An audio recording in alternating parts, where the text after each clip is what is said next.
নমস্কার, ঘরকন্যা ডেইরির আরেকটি নতুন পর্বে সকলকে স্বাগত জানাচ্ছি।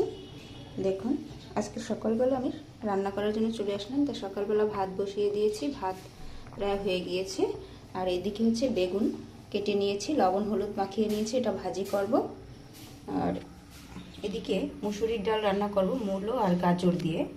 ডালটা আমি সিদ্ধ করে নিয়েছি। আর এইদিকে নাপা শাক, এটা রান্না করব। এটা সিদ্ধ করে নিয়েছি একটু। আজকে এটা আমি লাউ শাকের মতো করে রান্না করব, নাপা শাক ভাজি করব না। তা আমি কড়াইয়ে একটু তেল দিয়ে এটাতে ফোড়ন দিয়ে নাপা শাকে ফোড়নটা দিয়ে দেবো। আবার ওই তেলেই আমি বেগুনটা ভাজি করেও নেব।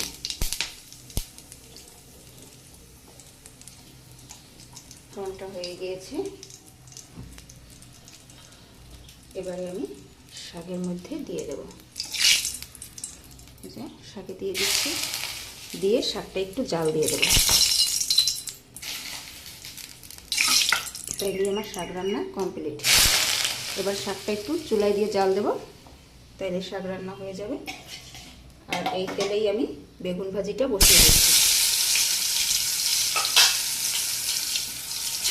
আর এই বেগুনগুলো ভাজতে বেশি তেল লাগে না, অল্প তেলেই বেগুনটা ভাজা হয়ে যায়। আর বেগুনগুলোকে তেলে টানে না বেশি। এটাকে ঢাকা দিয়ে দিচ্ছি,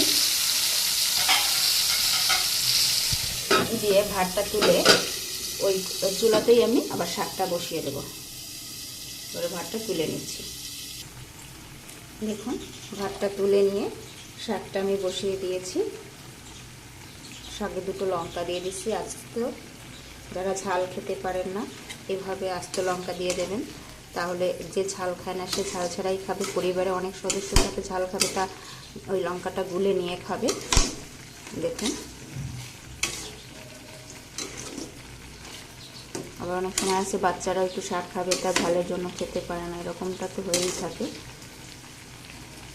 আর শাকটা বসিয়ে দিয়েছি, ভাতটা তুলে নিয়ে ভাতটা গড় দিয়ে দিয়েছি। আর এদিকে বেগুন ভাজা দেখুন একদম সিদ্ধ হয়ে গিয়েছে। এই যে একদম নরম হয়ে গিয়েছে বেগুন ভাজা। আর তেলও কিন্তু বেশি লাগলো না এটাতে।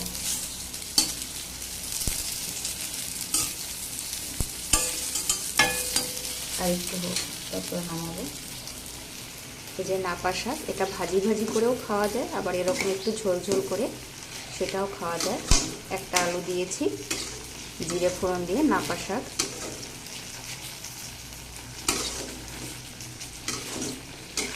এই শাকটাতে লবণ বেশি হলে খেতে কিন্তু ভালো লাগে না, লবণের পরিমাণটা বুঝে দিতে হয়।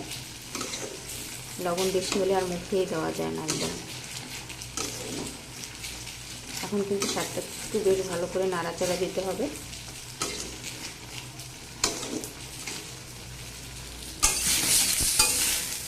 বেগুন ভাজাটা উল্টে পাল্টে দিচ্ছি।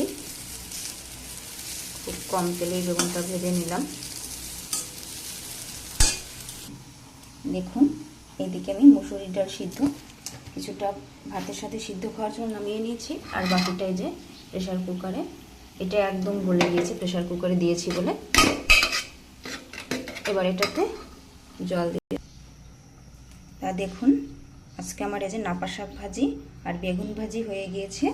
আর এই যে ডাল সিদ্ধ দিয়ে এখন সকালবেলা ভাত খাওয়া হবে। আর এই যে মুসুরির ডাল মূলো দিয়ে এটা রান্না হতে থাকবে, কিন্তু আর ভিডিও এখন আর করা যাবে না। তা আজকে এই রান্নার ভিডিওটি কেমন লাগলো, তা ভিডিওটি ভালো লাগলে চ্যানেলটি লাইক সাবস্ক্রাইব শেয়ার করে দেবেন।